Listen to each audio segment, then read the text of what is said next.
YCP సామాజిక మాధ్యమాలకు కొత్త చిక్కొచ్చి పడింది. అబద్ధాలను నిజాలుగా, వాస్తవాలను అవాస్తవాలుగా నమ్మించేలా ప్రచారం చేసే fan party social media Paytm బ్యాచ్కి ముక్కుతాడు పడే రోజులు దగ్గరలోనే ఉన్నాయి.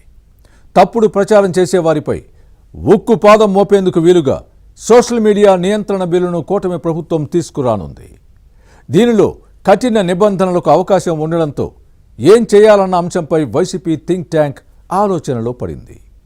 విదేశాల నుంచి పోస్టులు పెట్టే విధంగా వ్యూహరచన చేస్తోందని కూటమి ప్రభుత్వానికి ఉప్పందడంతో దీని కట్టడికి నిబంధనలు చేర్చనుంది.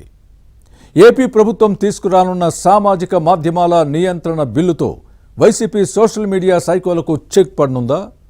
ఫ్యాన్ పార్టీ కూటమి మధ్య జరుగుతున్న సోషల్ మీడియా వార్పై రెండు పక్షాల్లో జరుగుతున్న అంతర్గత చర్చలేంటి? అతి సర్వత్రా వర్జయేతంటారు.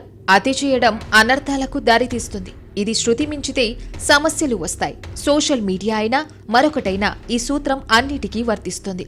సామాజిక మాధ్యమాలకు ముకుతాడు లేకపోవడం చాలా సమస్యలకు కారణమవుతోంది. అర్థం పర్థం లేకుండా గోరంతలను కొండంతలు చేసి చూపిస్తున్నారు. గాలి పోగేసి గాసిప్స్ ప్రచారం చేసి ప్రజల్లో అయోమయం సృష్టిస్తున్నారు. వైసీపీ సోషల్ మీడియా సైకోలకైతే ఈ విషయంలో పట్టా పగ్గాలే లేవు. జగన్ అధికారంలో ఉన్నప్పుడు చెలరేగిపోయింది.